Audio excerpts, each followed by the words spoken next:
لله الحمد لله نحمده ونستعينه ونستغفره ونؤمن به ونتوكل عليه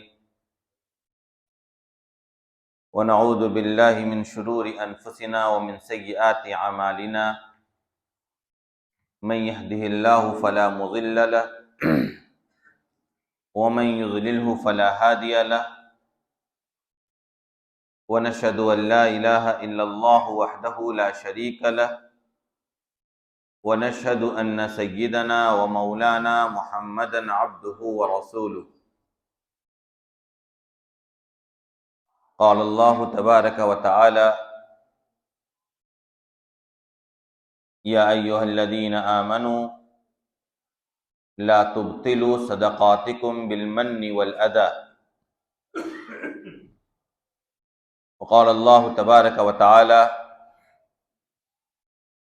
ولا تباشروهن وأنتم عاكفون في المساجد تلك حدود الله فلا تقربوها وعن ابن عباس رضي الله تعالى عنهما أنه قال فرض رسول الله صلى الله عليه وسلم زكاة الفطر طهرة للصائم من اللغو والرفث وطعمة للمساكين وقال النبي صلى الله عليه وسلم اعتكاف أشهر رمضان كحجتين وعمرتين وقال النبي صلى الله عليه وسلم أيضا تحروا ليلة القدر في الأشهر الأواخر أو كما قال رسول الله صلى الله عليه وسلم۔ محترم مصلیان کرام، رمضان المبارک کا بابرکت مہینہ چل رہا ہے اور دوسرا عشرہ مغفرت اپنے آخری مراحل کو طے کر رہا ہے۔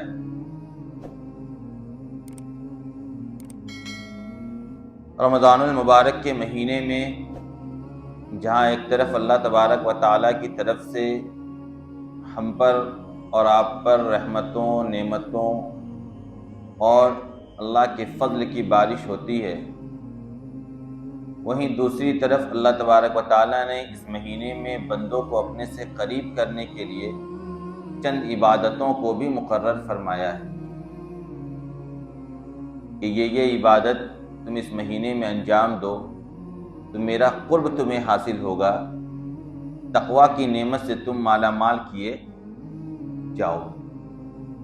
اس میں بنیادی طور پر رمضان المبارک کے دن کا روزہ ہے، جس کو رکھوانے کا بنیادی مقصد کیا ہے کہ روزے دار کے اندر تقویٰ اور پرہیزگاری پیدا ہو جائے۔ اور تقویٰ اور پرہیزگاری کا مفہوم میں نے آپ کے سامنے کئی مرتبہ پیش کیا ہے کہ دیکھیے، گناہوں سے بچنا اور عبادتوں پر لگ جانا، اسی کا نام تقویٰ ہے۔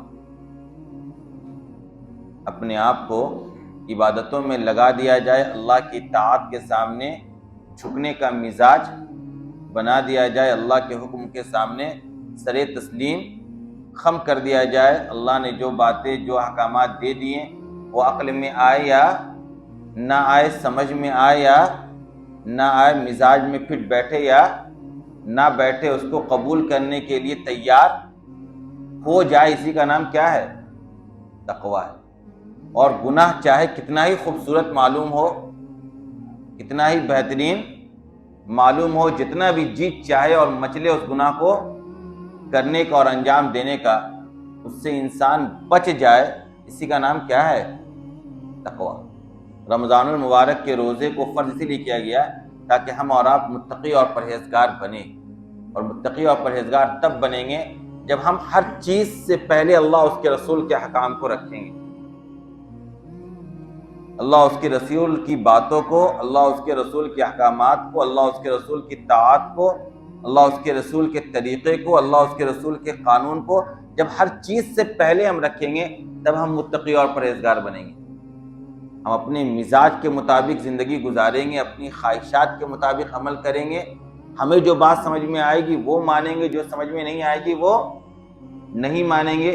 تو یہ دین پر چلنا نہیں ہے، یہ اپنی نفسانی خواہشات کی پیروی ہے، اور جو انسان اپنی نفسانی خواہشات کا پیروکار ہوتا ہے وہ متقی اور پرہیزگار نہیں ہوتا ہے۔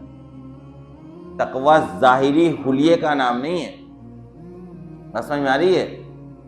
تقوی ظاہری حلیے کا نام نہیں ہے کہ بہترین حلیہ آپ نے بنا لیا، وائٹ اور داڑھی اور ٹوپی اور پگڑی اور جبہ اور قبہ تو آپ متقی اور پرہیزگار ہو گئے۔ نہیں، آپ کا دل وائٹ ہونا چاہیے، بات سمجھ میں آ رہی ہے؟ دل کے اندر اللہ کا ڈر اور خوف ہونا چاہیے، اور اس کے علاوہ کسی اور کا ڈر نہیں ہونا چاہیے۔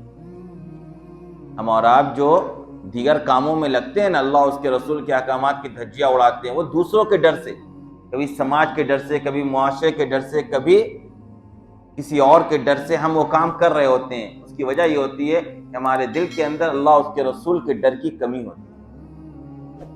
بات سمجھ میں آ رہی ہے؟ تو یہ مہینہ جو روزہ اللہ نے فرض کیا، اسی لیے فرض کیا تاکہ بندہ متقی اور پرہیزگار بننے کی کوشش کرے۔ تو ایک تو بنیادی پیغام رمضان کا یہی ہے، روزہ فرضی اسی لیے کیا گیا ہے تاکہ ہمارے اور آپ کے دلوں کے اندر کیا ہو؟ تقویٰ پیدا ہو۔ اسی طریقے سے اس مہینے کے اندر کچھ اور عبادتیں ہیں جو واجب درجے کی ہیں، کچھ سنت مؤکدہ علی الکفایہ درجے کے ہیں، کچھ مستحب درجے کے ہیں۔ ان کے بھی کرنے کا ہمیں اور آپ کو حکم دیا گیا، اور اس کے پیچھے بھی مصلحت اور حکمت پوشیدہ ہے۔ جیسے اللہ تبارک و تعالیٰ نے ہمیں اور آپ کو ایک حکم یہ دیا ہے کہ تم اس مہینے کے اندر عید الفطر کی نماز کی ادائیگی سے پہلے صدقۃ الفطر ادا کرو۔ کیا ادا کرو؟ صدقۃ الفطر ادا کرو۔ ہم اور آپ زکوٰۃ ادا کرتے ہیں، میں نے آپ کے سامنے 2-3 ہفتے زکوٰۃ کے اوپر بات کی، میں نے آپ کو ہر بار یہ بات بتلائی کہ زکوٰۃ کا تعلق رمضان سے نہیں ہے۔ زکوٰۃ تو جب جس کے اوپر فرض ہو گیا اس کے 1 سال کے بعد اس سے زکوٰۃ لی جائے گی، خواہ وہ مہینہ کوئی سا بھی ہو، رمضان ہونا ضروری نہیں ہے۔ لیکن مزاج رمضان میں زکوٰۃ نکالنے کا، اس لیے زکوٰۃ کے متعلق بھی گفتگو آپ سے کب ہوتی ہے؟ رمضان میں ہوتی ہے۔ لیکن صدقۃ الفطر کا تعلق رمضان سے ہے، صدقۃ الفطر کا تعلق کس سے ہے؟ رمضان المبارک کے مہینے سے ہے۔ اللہ تبارک و تعالیٰ نے اس مہینے کے اندر صدقۃ الفطر بھی واجب کیا ہے، جس کو آپ فطرہ کہتے ہیں نا، اور کئی ہفتوں سے آپ پوچھ رہے کتنا روپے فطرہ ہے، تو فطرے کے مسئلے کو آج جان لیجیے، آپ پوچھنے کی ضرورت انشاءاللہ آئندہ کبھی نہیں پڑے گی۔ تو ایک جو عبادت اس مہینے کے اندر واجب قرار دیا گیا وہ دیا گیا صدقۃ الفطر کا۔ تو آج ہم لوگ سب سے پہلے صدقۃ الفطر کے مسائل کو جانیں گے کہ صدقۃ الفطر کیا ہے، کن لوگوں پر واجب ہوتا ہے، کتنا واجب ہوتا ہے، کن لوگوں کو دیا جائے گا۔ بات سمجھ میں آ رہی ہے؟ تو ایک تو صدقۃ الفطر کے مسائل۔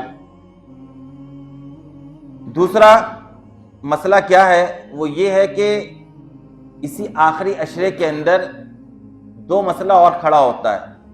ایک مسئلہ ہے اعتکاف کا، یہ حکم بھی دیا گیا ہے مسلمانوں کو اس مہینے کے اندر کہ تم کیا کرو؟ اعتکاف کرو۔ لیکن اعتکاف کا حکم واجب اور فرض درجے کے اندر نہیں رکھا گیا، بلکہ سنت مؤکدہ علی الکفایہ۔ اعتکاف کا حکم کیا ہے؟ اس کا درجہ کیا ہے؟ دیکھیے، احکامات کے مراتب ہوتے ہیں، کوئی فرض درجے کا ہوتا ہے، کوئی واجب درجے کا ہوتا ہے، کوئی جائز درجے کا ہوتا ہے، کوئی مستحب درجے کا ہوتا ہے، کوئی سنت درجے کا ہوتا ہے۔ اسی طریقے سے کوئی حرام ہوتا ہے، کوئی مکروہ تحریمی ہوتی ہے، کوئی مکروہ تنزیہ ہوتی ہے، کوئی ناجائز ہوتا ہے، کوئی مکروہ ہوتا ہے۔ سنتے ہیں نا آپ نام؟ یہ احکامات کے مراتب ہیں۔ تو اسی طریقے سے اعتکاف کو بھی اس مہینے کے اندر رکھا گیا، لیکن اس کو فرض اور واجب نہیں قرار دیا گیا، اس کو کیا قرار دیا گیا؟ سنت مؤکدہ علی الکفایہ۔ تو تھوڑی سی بات انشاءاللہ ہم لوگ اعتکاف پر بھی کریں گے۔ اور تیسرا مسئلہ یہ ہے کہ اسی عظیم مہینے کے اندر اللہ تبارک و تعالیٰ نے ایک عظیم رات رکھی ہے جس کو ہم اور آپ لیلۃ القدر کے نام سے جانتے ہیں۔ اس کے سلسلے میں بھی تھوڑی سی گفتگو آپ کے سامنے آئے گی، کیونکہ اس کے بارے میں بھی روایات میں آتا ہے کہ یہ جو آخری عشرہ آ رہا ہے 10 دن، اسی کے اندر اس کو تلاش کرو۔ آخری عشرے کے اندر لیلۃ القدر کے تلاش کرنے کا مسلمانوں کو کیا دیا گیا ہے؟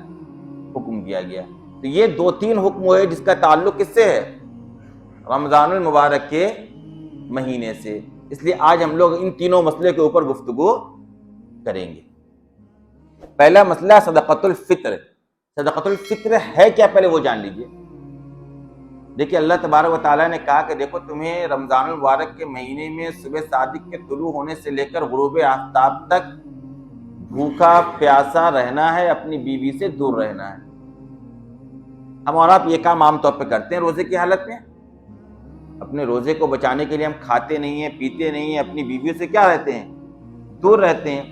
لیکن اللہ تبارک و تعالیٰ نے ہمیں اور آپ کو یہ بھی حکم دیا تھا کہ دیکھو اس رمضان کو برباد نہ کرنا، فضول کاموں میں، لغویات میں، بازاروں میں، ٹھٹھا گوئیوں میں، مجلسوں میں، مسجدوں میں بیٹھ کر آپس میں بتنگڑ کرنے میں، موبائل چلا چلا کر وقت کو پار کرنے میں، ٹائم پاس کرنے میں اس مہینے کو برباد مت کرنا۔ لیکن ہم اور آپ غور کریں، کیا ہم نے اور آپ نے 20 روزہ اس طریقے سے گزارا ہے؟ ہمارا اور آپ کا جو 20 دن کا روزہ گزرا ہے، کیا وہ فضولیات سے پاک ہے، لغویات سے پاک ہے، غیر ضروری امور میں متعلق ہونے سے پاک ہے؟ اور کیجئے، کوئی کہہ سکتا ہم میں سے بندہ کہ میں نے پوری پرہیزگاری کے ساتھ 20 دن کا روزہ رکھا ہے؟ نہیں کہہ سکتا ہے۔ کیوں؟ کیونکہ اس نے یہ سارے کام کیے ہیں۔ تو اللہ تبارک و تعالیٰ نے اپنے کرم کی بنیاد پر صدقۃ الفطر کو واجب قرار دے دیا کہ چلو اب تم نے یہ سارا کام کیا ہے نا، تو اس کی تلافی کرو اب بیٹھ کر۔ اور تلافی کیا کرنا ہے؟ تمہیں اب صدقۃ الفطر نکالنا ہے۔ تو صدقۃ الفطر کا حکم دیا گیا ہے تاکہ روزے کے اندر جو خرابی آ گئی ہے ان خرابیوں کو دور کیا جائے، اس کی تلافی کی جائے، حقوق میں جو کمی ہوئی ہے اس کو پورا کیا جائے۔ آگے مسئلہ سمجھ میں؟ صدقۃ الفطر واجب کرنے کے پیچھے بنیادی منشا اللہ کا کیا ہے؟ یہ ہے تاکہ ہمارا اور آپ کا روزہ پاکیزہ ہو کر مقبول ہو، روزے کے اندر کمی اور زیادتی نہ ہو، روزے کے اندر کوئی خرابی نہ پائی جائے۔ اس لیے اللہ تبارک و تعالیٰ نے صدقۃ الفطر واجب کر دیا۔ میں نے ایک حدیث پڑھی نا خطبے کے اندر کہ آپ صلی اللہ علیہ وسلم نے زکوٰۃ الفطر، روزے کا الگ سے زکوٰۃ متعین کیا۔ کیوں؟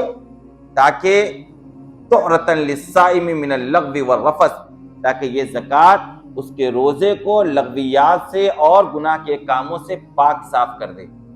اور دوسرا اس کے پیچھے بنیادی مقصد یہ ہے کہ ہمارے اور آپ کے اس سماج اور معاشرے کے اندر بہت سے ایسے لوگ ہیں جو ضرورت مند ہیں، کہ اللہ کا نظام ہے، اللہ نے آپ کو دیا ہے، نہ آپ کا کوئی کمال تھا جو دینے میں، اور اللہ نے کسی سے کو نہیں دیا تو وہ بیچارے کا کوئی قصور بھی نہیں تھا۔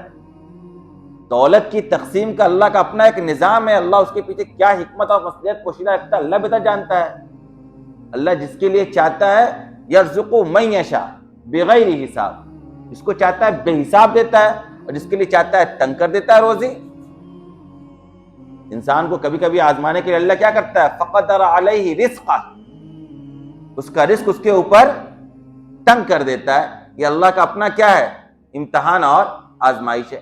تو یہ وہ لوگ جو طبقے کے اندر ہیں جو ضرورت مند ہیں، اس کی ضرورت پوری ہو۔ زکوٰۃ ہر آدمی نہیں نکالتا ہے، ہر آدمی پہ فرض بھی نہیں ہے، جس کے اوپر فرض ہے وہ اپنے جان چھڑاتا ہے نکالنے سے۔ تو ضرورت مندوں کی ضرورت کیسے پوری ہوگی؟ کہا طعمۃ للمساکین۔ اللہ کے رسول نے زکوٰۃ الفطر، صدقۃ الفطر اسی لیے واجب کیا ہے تاکہ مسکینوں کے کھانے کا انتظام ہو جائے۔ آیا مسئلہ سمجھ میں؟ صدقۃ الفطر واجب کرنے کے پیچھے یہ دو بنیادی مقصد کار فرما ہے۔ لہذا صدقۃ الفطر واجب ہے۔ کن لوگوں پر واجب ہے؟ صدقۃ الفطر ہر ایسے مسلمان پر، لفظ پر غور کیجئے گا، زکوٰۃ سے بالکل الگ ہے مسئلہ۔ صدقۃ الفطر ہر ایسے مسلمان پر واجب ہے جو اتنی قیمت کے مال کا مالک ہو، جو اتنی قیمت کے مال کا مالک ہو جس پر زکوٰۃ واجب ہو جاتا ہے، یعنی وہ صاحب نصاب ہو۔ کیا ہو؟ صاحب نصاب۔ صاحب نصاب کی سب سے کم معیار میں نے کیا بتلائی تھی آپ کو؟ 60,000 روپے۔ لیکن یہاں پر فرق ہے، وہاں 60,000 روپے ضرورت سے زائد اور کچھ مخصوص مال میں ہونا چاہیے تھا، جیسے مال تجارت ہونا چاہیے تھا، کیش ہونا چاہیے تھا، سونا اور چاندی کی شکل میں ہونا چاہیے تھا۔ لیکن یہاں پر اس کی شکل میں ہونا ضروری نہیں ہے۔ یہاں پر ایک انسان ہے، اس کے پاس اس کی ضرورت کے علاوہ کچھ ایسے سامان گھر میں پڑے ہوئے ہیں جس کی قیمت پہنچ جاتی ہے، بھائی گھر میں 2 بیڈ ہے، آپ یوز کرتے ہیں دونوں، لیکن ایک بیڈ سے کام چل رہا ہے، ایک بیڈ کی قیمت 40,000 روپے ہے کہ نہیں ہے؟ موبائل آپ کے پاس 2 ہے استعمال کرنے کے لیے، لیکن ضرورت ایک کسی پوری ہوتی ہے، ایک آپ نے رکھ رکھا ہے، اس موبائل کی قیمت 30,000 روپے، تو 70,000 روپے کی ملکیت ہے کہ نہیں آپ کے پاس؟ 70,000 کی ملکیت، یعنی کوئی ایسا سامان آپ کے پاس موجود ہے جو نصاب زکوٰۃ تک اس کی قیمت پہنچ جاتی ہے، تو ایسے مسلمان پر صدقۃ الفطر واجب ہو جائے گا۔ وہاں کیا تھا؟ خاص مال، اور پھر اس مال پر بھی کب واجب ہوتا تھا؟ جب پورا سال گزرتا تھا۔ یہاں آج اگر اتنے مال کا مالک ہو گیا کوئی بندہ، رمضان المبارک کے اندر عید الفطر کی صبح صادق کے طلوع ہونے سے پہلے جو بندہ اتنے مال کا مالک ہو گیا، اس کے اوپر صدقۃ الفطر واجب ہو گیا، خواہ وہ بچہ ہو یا پاگل ہو۔ زکوٰۃ میں فرق آیا تھا، بچے کے مال پر زکوٰۃ نہیں تھی، مجنون اور دیوانہ اور پاگل کے مال پر زکوٰۃ فرض نہیں تھا، لیکن یہاں پر صدقۃ الفطر واجب ہے، بھلے وہ پاگل ہے، بھلے وہ مجنون ہے، بھلے وہ دیوانہ ہے، بھلے وہ نابالغ بچہ ہے۔ آگے بات سمجھ میں؟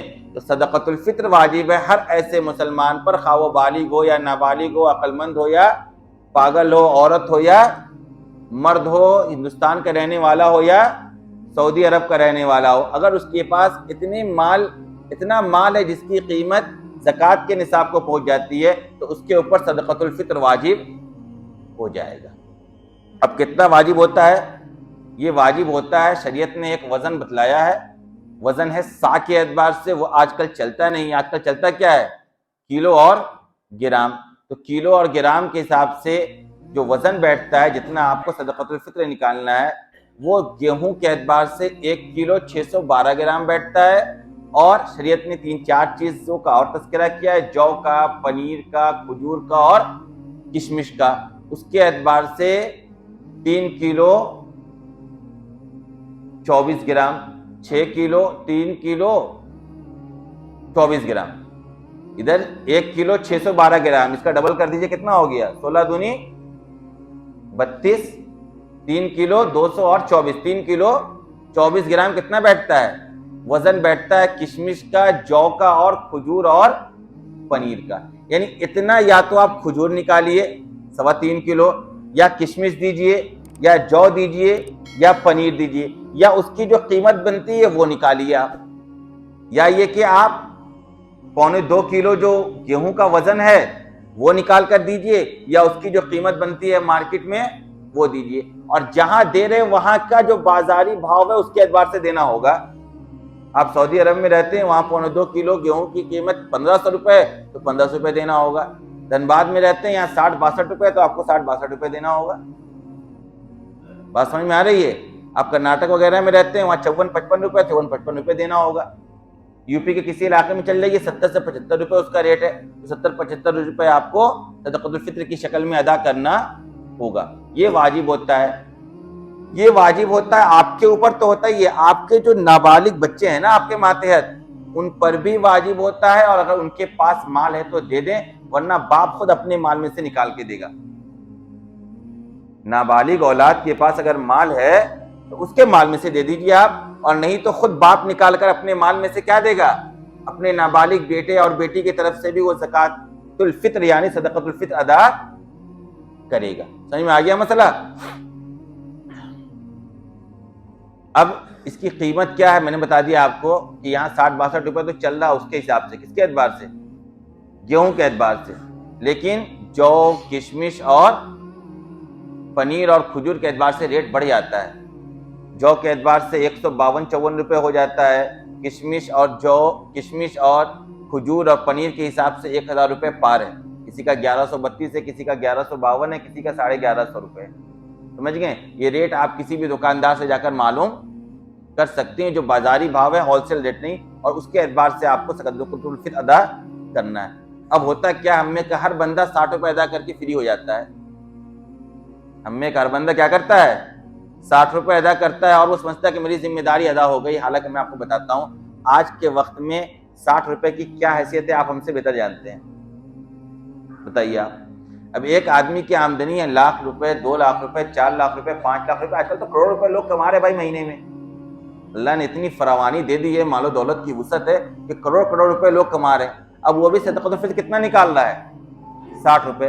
اور ایک بندہ ہے 4-5 ہزار روپے ڈیلی مزدوری کرتا ہے، وہ بھی نکال رہا ہے کتنا؟ 60 روپے. بتائیے برابری ہے؟ ایک مرتبہ بصرہ کے اندر حضرت علی رضی اللہ تعالیٰ عنہ پہنچے تو وہاں دیکھا کہ سب لوگ کیا نکال رہے ہیں؟ جو اس کا گیہوں کا نکال رہے ہیں. اور وہاں دیکھا کہ بھاؤ بالکل اس کی کچھ قیمت ہی نہیں تھی گیہوں کی. کہا نہیں، جو، پنیر، کشمش اور کھجور کا نکالو. ارے مقصد ہے غریبوں کو فائدہ پہنچانا، اور تم 60 روپے میں کیا فائدہ پہنچاؤ گے؟ 60 روپے میں کیا بیچارے کا پیٹ بھرے گا؟ ایک آدمی 60 روپے میں دن بھر میں کھانا نہیں کھا سکتا ہے. آپ افطار کی تیاری کرنے کے لیے آرام موڈ پہ کھڑے ہو جائیے، 500 روپے آپ کے جیب سے نکل جائیں گے، اور آپ سمجھ رہے ہیں کہ 60 روپے ہم نے دے دیا، غریب کی ضرورت پوری ہو گئی. نہیں، اگر اللہ نے آپ کو وسعت دے رکھی ہے تو آپ کو جو، پنیر اور کشمش اور کھجور کا نکالنا چاہیے. سمجھ میں آ رہی ہے بات؟ 1000 روپے سے اوپر کم از کم اپنا صدقۃ الفطر ضرور نکالنے کا ارادہ کیجیے. صدقۃ الفطر آپ انہی لوگوں کو دیں گے جن لوگوں کو آپ زکوٰۃ دے سکتے ہیں. یعنی مصارف زکوٰۃ کا بیان آیا تھا پچھلے ہفتہ، فقراء، مساکین، عاملین، تالف قلب، رقاب، غارمین اور مجاہدین اور مسافر. انہی 8 لوگوں کے اوپر صدقۃ الفطر کا مال بھی خرچ کیا جائے گا. آ گئی بات سمجھ میں؟ ایک بات اور سمجھ لیا آپ اس سلسلے میں، یہ آپ کو ادا کر دینا ہے عید الفطر کے نماز سے پہلے پہلے. اس کا وقت کیا ہے؟ عید الفطر کے نماز سے پہلے پہلے، بلکہ 2-3 دن پہلے بھی آپ ادا کر دیں گے تو آپ کا ادا ہو جائے گا. ایک بات اور جان لیں اس میں، جو جہاں رہتا ہے وہیں کے اعتبار سے صدقۃ الفطر واجب ہوگا. اس کی مثال عام سمجھ لیں، آج کل ہم میں سے اکثر کے بچے کہاں ہوتے ہیں؟ باہر ہوتے ہیں. کوئی سعودی میں ہے، کوئی دبئی میں ہے، کوئی امریکہ میں ہے، کوئی لندن میں ہے، کوئی فرانس میں ہے. اب وہ وہاں سے کال کرتے ہیں کہ والد صاحب یہاں تو کوئی مجھے ملتا ہی نہیں ہے، اب میں فرانس میں کس کو ڈھونڈوں صدقۃ الفطر دینے کے لیے؟ آپ کیا کریں، میری طرف سے صدقۃ الفطر انڈیا کے اندر نکال دیں، تو یہاں جو آپ نکالیں گے تو وہاں کا ریٹ نکلے گا. آپ کا بچہ اگر سعودی عرب میں ہے تو وہاں جو ریٹ ہے اس ریٹ کے اعتبار سے یہاں آپ کو کیا کرنا ہوگا؟ صدقۃ الفطر نکالنا ہوگا. یعنی صدقۃ الفطر میں جس کا صدقۃ الفطر نکل رہا ہے وہ جہاں موجود ہے وہیں کا ریٹ کا اعتبار ہوگا. سمجھ میں آ گئی؟ جو جہاں رہے گا، میں کہا نا یو پی کا ریٹ کچھ ہے، جھارکھنڈ کا ریٹ کچھ ہے، بنگال کا ریٹ کچھ. اس وجہ سے آپ دیکھتے ہیں واٹس ایپ پہ کہیں کا کچھ ریٹ اعلان ہوتا ہے، کہیں کا کچھ ریٹ اعلان ہوتا ہے. لوگ سمجھتے ہیں اختلاف ہے. اختلاف نہیں ہے، اختلاف مارکیٹ کے بھاؤ میں ہے.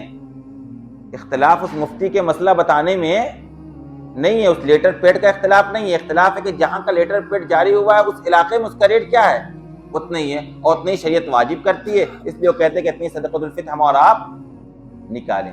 لہذا صدقۃ الفطر کے متعلق موٹے موٹے مسائل ہم کو اور آپ کو سمجھ میں آ گیا ہوگا. اب ہم چلتے ہیں اعتکاف کی طرف.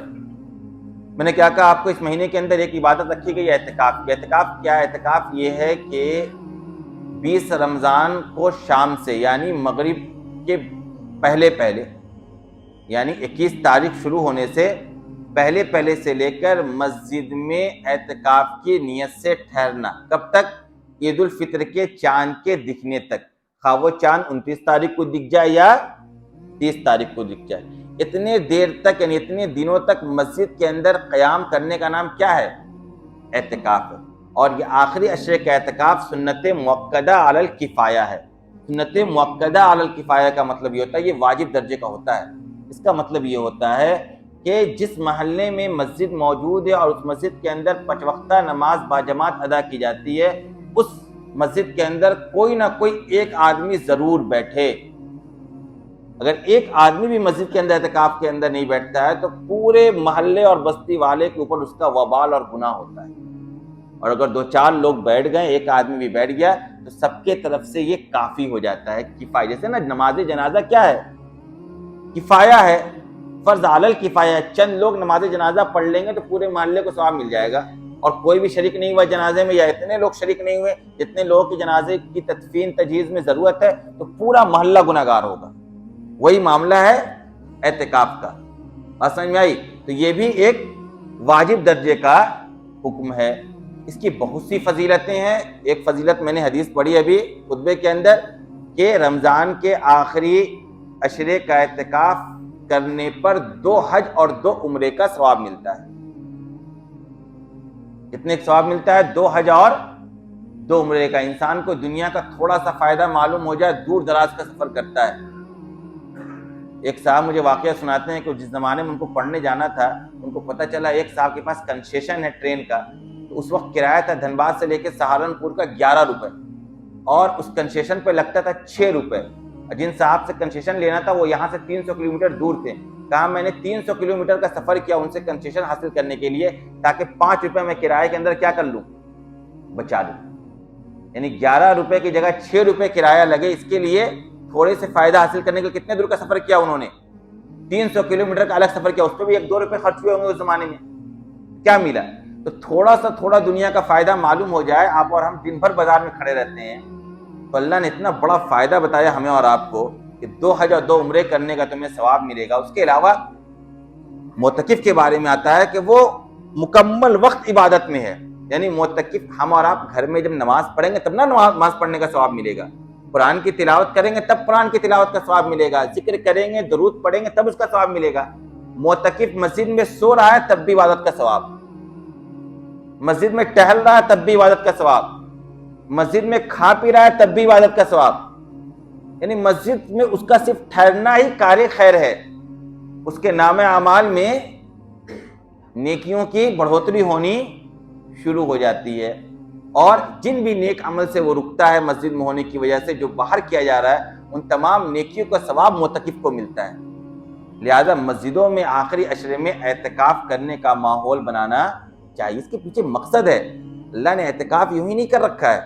اللہ نے اعتکاف کو اس لیے دیا ہے کہ اللہ نے پہلے ہمیں اور آپ کو روزہ رکھوایا, اور روزہ رکھا کر ہماری اور آپ کی نفسیات کو اعتدال پر لایا. انسان سنجیدہ ہوتا ہے روزہ رکھتے رکھتے, اللہ سے اس کا تعلق جڑتا ہے, مسجد سے اس کا دل لگنا شروع ہو جاتا ہے, گناہوں سے اس کو نفرت ہونے لگتی ہے. اللہ کہتا ہے دن میں روزہ رکھا, بیوی سے دور رہا, لیکن روزہ کی حالت میں رات میں تو آپ بیوی کے ساتھ رہ سکتے ہیں. کہا اب آخری عشرے میں آ جاؤ مسجد میں, میرے گھر پہ آ جاؤ. اب رات بھی تمہاری میری ہوگی, اب یہ تنہائی بھی تمہاری کس کی ہو جائے گی, خالص میرے لیے ہو جائے گی. اب تمہارا سونا, تمہارا کھانا, تمہارا رہنا, تمہارا اٹھنا, تمہارا پڑھنا, تمہارا جاگنا, تمہارا غور و فکر کرنا, سب میرے لیے. صرف میں اور تم, میرے اور تیرے علاوہ کوئی اور دوسرا ہمارے تعلقات کے درمیان آنے والا نہیں. شرکت غیر بھی نہیں چاہتی, شرکت غیر بھی نہیں چاہتی غیرت میری. یعنی غیر کی شرکت ہو, یہ انسان کی غیرت بھی نہیں چاہتی ہے. کہ انسان کبھی یہ نہیں چاہتا ہے غیرت مند مرد کہ اس کی بیوی کا تعلق کسی بھی دوسرے غیر مرد سے ہو. ہے غیرت مند یہ چاہتا ہے کبھی جان دے دے گا اپنی اس کے لیے. تو اللہ تبارک و تعالیٰ چاہتا ہے کہ میرا بندہ جو مجھ سے محبت کرتا ہے نا, کبھی تعلقات کا اظہار اس طریقے سے بھی کرے کہ میرے اور اس کے درمیان کوئی نہ ہو دنیا کا. یہاں تک کہ اس کی بیوی جو سب سے قریب اس سے ہوتی وہ بھی اس سے دور ہو, وہ صرف اور صرف میرے لیے میرے در پر پڑ جائے. یہ اللہ چاہتا ہے اعتکاف کے ذریعے. اس لیے اعتکاف کا ماحول بنانا چاہیے. ہمارے علاقوں میں اعتکاف نہیں ہے. آپ جا کر کل ہی دیکھ لیں, آپ ابھی ویب سائٹ پر ڈالیں, آپ کو مسجد حرام, مسجد نبوی وغیرہ میں اعتکاف کرنے کے لیے اپوائنٹمنٹ نہیں مل رہا ہے, جگہ ہی نہیں ہے. پوری دنیا سے لوگ لاکھوں روپے خرچ کر کے پہنچتے ہیں اعتکاف کرنے کے لیے. ہندوستان کے بڑے بڑے شہروں میں آپ چل جائیے, ساری مسجدیں پھول ہے, پورا ایک نظام ہے, پورا ایک شعبہ ہے مسجد کے اندر معتکف کو 10 دن ٹھہرانے کے لیے, ان کے سونے اور کھانے اور سحری اور افطار کے انتظام کرنے کے لیے. ہمارے یہاں بیچارہ لوگ اعتکاف میں بیٹھنے ڈرتے ہیں, افطار لا کر کون دے گا. مؤذن صاحب 20 دن بیٹھے رہے تشتری لے کر, کہ کوئی افطار لے کے آئے گا, مشکل سے 1 یا 2 آدمی لے کے پہنچ رہا ہے. مزاج ہی نہیں ہے ہمارے یہاں خرچ کرنے کا. ارے بھائی, رمضان کی فضیلت میں آپ نے سب سے پہلی حدیث سنی ہوگی, ایک کھجور سے بھی کسی کو افطار کرایا تو گناہوں کی معافی. یہ مہینہ تو خرچ کرنے کا مہینہ ہے, دوسروں پر نچھاور کرنے کا مہینہ ہے, دوسروں کے سامنے دل کھول کے رکھ دینے کا مہینہ ہے. اور میں یہاں مخصوص لوگوں کو بولا بھی, خاص طور پر مسجد کے جو ارد گرد میں 4-5 لوگ ہیں محلے کے, کہ دیکھیے آپ لوگ توجہ رکھیے گا, کیونکہ عام طور پہ افطار کے وقت کچھ اسٹوڈنٹ چلے آتے ہیں پولی ٹیکنک کے, کچھ ادھر ادھر کام کرنے والے چلے آتے ہیں. بھائی حالت میں سوچتا ہے کہ مسجد میں کچھ نہ کچھ افطار کا انتظام ہوگا, تو لوگ چلے آتے ہیں. اب یہاں آنے بعد پتہ چل رہا ہے کہ 2 پلیٹ افطار ہے اور کھانے والے 20 لوگ ہیں. یہ آپ کی بخیلی ہے. میں نے اس پورے 20 دن میں نے اس چیز کو نوٹس کیا اس مسجد کے اندر بیٹھ کے. کیا ہو گیا ہے آپ کو؟ آپ کا دسترخوان سج رہا ہے, آپ کو مسجد کی فکر نہیں ہے. آپ کا امام باہر رہتا ہے, کیا آپ کا مؤذن بھی باہر رہتا ہے؟ کون نماز پڑھائے گا؟ ارے میں اپنے گھر میں مغرب پڑھتا ہوں رمضان کا, کیوں؟ کیونکہ میرے لیے افطار کا وہاں انتظام ہے. لیکن کوئی تو نماز پڑھنے کے لیے رہے گا نا مسجد میں, تو اس کے افطار کا انتظام کون کرے گا؟ بتائیے. ارے آپ کو تو سوچے کوئی مسافر آ گیا, کوئی بیچارہ چندہ کرنے والا آ جاتا ہے, وہ گھومتا رہتا ہے, ایک دن 2-4 محسن بڑھ گئے, مولوی صاحب دوڑے میرے پاس آ رہے ہیں کہ 8-10 محسن افطار کا کوئی انتظام نہیں ہے. بھائی اب جانتے ہیں لوگ آتے ہیں چندہ کرنے کے لیے, مسافر بھی ہوتے ہیں, بہت سے لوگ اپنا تجارت کرنے کے لیے آتے ہیں, وہ اسی امید پہ آتے ہیں کہ مسلمانوں کے لیے مسجد ہے, مسجد پہنچ جائیں گے تو کچھ نہ کچھ انتظام ہوگا. یہ تو انتظام کرتے رہنا چاہیے ہمیں اور آپ کو, یہ سب چیزیں بتانے کی نہیں ہے بھائی. خود کا ذوق, خود کی طبیعت ایسی بنائیے. کیوں اتنی بخیلی آپ کے اوپر غالب ہو رہی ہے؟ میں نے کہا نا آپ کو, شاید پچھلے ہفتے کہا تھا, اس سے پہلے, آپ صلی اللہ علیہ وسلم اس مہینے میں خرچ کرنے کے لیے قرض لیتے تھے, اور میں نے اپنے اکابر کو دیکھا, اپنے استاد کو دیکھا, قرض لے کر دوسروں کی مدد کیا کرتے تھے. یہاں آپ کے پاس ہے, آپ نہیں دینا چاہتے ہیں, دے دیں گے تو آپ احسان جتلانا چاہتے ہیں. کیا ہو گیا ہے امت کو؟ لہذا اس سلسلے میں غور و فکر کرنے کی ضرورت ہے.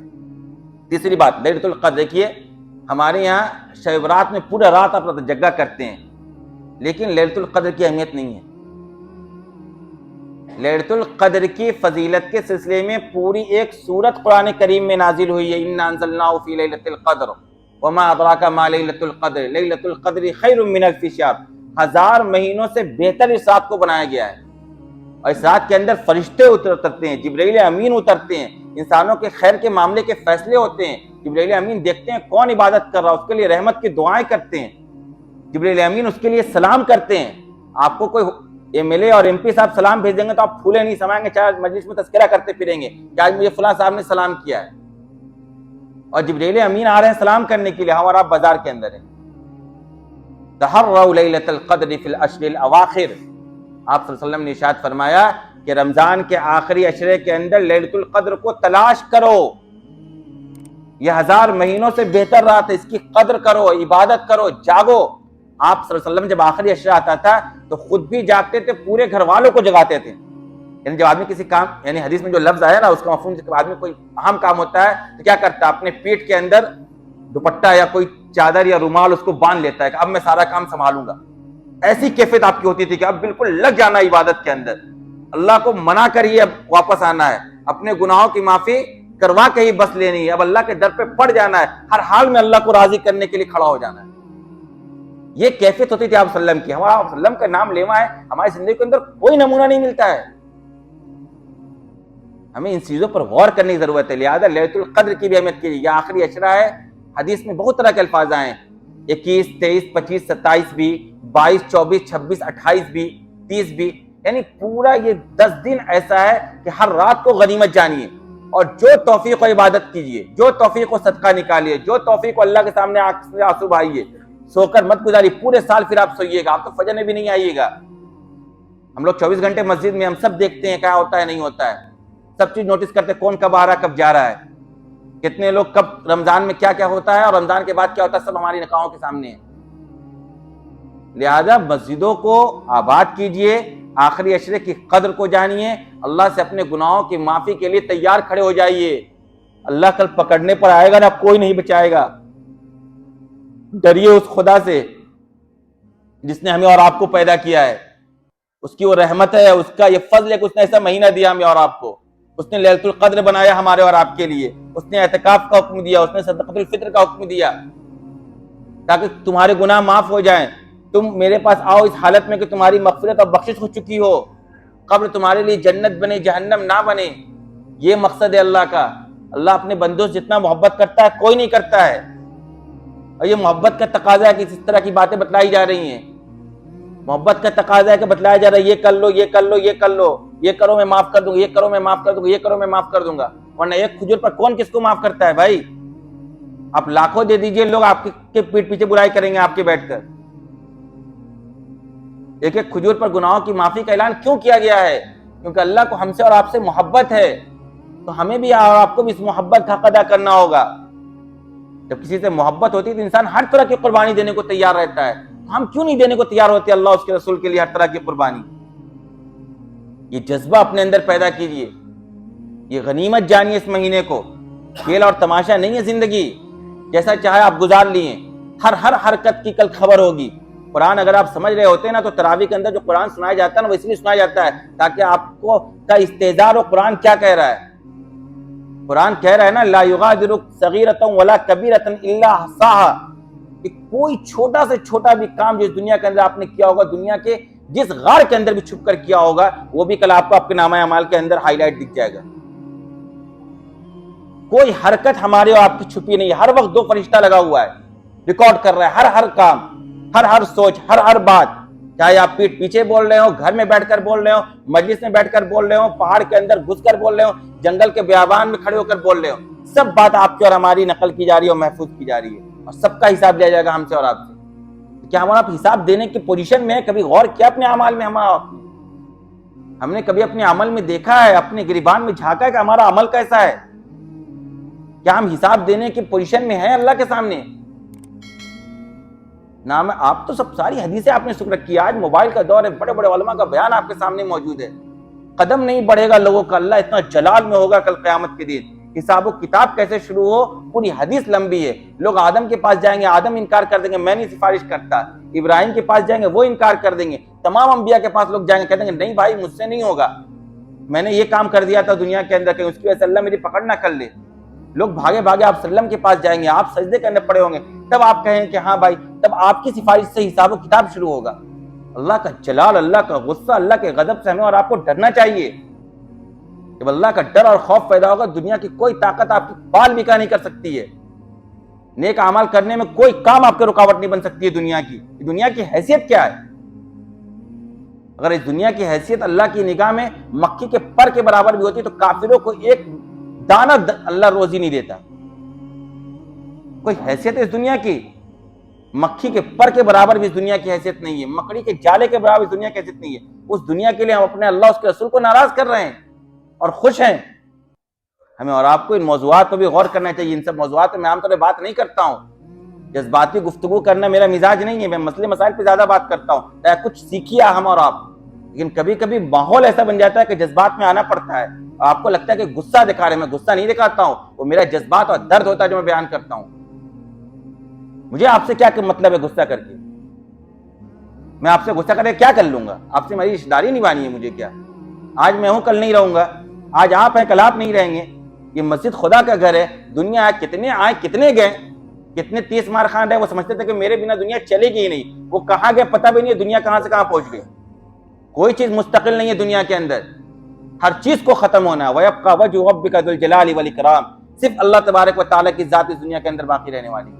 آسمان اور زمین تک کو ختم ہونا ہے، موت تک کو موت آنے والی ہے۔ پھر کس بات کا غرور، پھر کس بات کی اکڑ، پھر کس بات کا گمان؟ اللہ سے ڈریے، اللہ کے لیے کیجئے، اور اللہ سے یہ دعا کیجئے ہمیشہ کہ اللہ میں نے جو بھی نیک عمل کیا ہے تیری توفیق سے کیا ہے اور تو اس کو قبول کرنے والا ہے۔ عمل کرنا کمال نہیں ہے، عمل کو بچانا کمال ہے۔ ایک آیت میں نے پڑھی تھی نا، اس پر بس روشنی ڈال کے بات ختم کرو۔ یا ایھا الذین آمنوا لا تبطلوا صدقاتکم بالمن والاذی، ایمان والو اپنے صدقات کو احسان جتلا کر اور تکلیف پہنچا کر ضائع مت کرو۔ تم نے کسی کے ساتھ کوئی احسان کیا ہے تو کوئی ایسا جملہ مت بولو کہ اس کو تکلیف پہنچے، کوئی ایسی حرکت نہ کرو کہ اس کے دل کے اوپر ناگواری گزرے، ورنہ یہ تمہارا سارا کا سارا عمل ضائع اور برباد ہو جائے گا، ایک پیسہ اس کے بدلے میں تمہیں کل قیامت کے دن ملنے والا نہیں۔ اس کی مثال قرآن نے دی ہے کہ دیکھو ایک چٹان ہے، چٹان کے اوپر اگر مٹی آ جائے اور اس کے اوپر کچھ کیا ہو جائے، پیڑ پودے اگائیں اور اس کے بعد ایک موسلادھار تیز بارش ہو، اب بتائیے وہ موسلادھار تیز بارش جب اس پتھر پر چٹان پر ہوگی تو کچھ باقی رہے گا چٹان کے اوپر؟ سفاٹ ہو جائے گا، بالکل چکنا۔ وہی حال ہوتا ہے، نیک عمل آپ کریں گے اور جہاں اپنے احسان جتلایا، جہاں اپنے سامنے والے کو تکلیف پہنچائی، سارا عمل آپ کا ضائع۔ جیسے چٹان کے اوپر کچھ نہیں ملنے والا ہے، ویسے نامہ اعمال میں اس نیک عمل کا کچھ نہیں ملنے والا ہے۔ اللہ تبارک و تعالی ہم سب کو ان سب باتوں پر عمل کرنے کی توفیق عطا فرمائے۔ وآخر دعوانا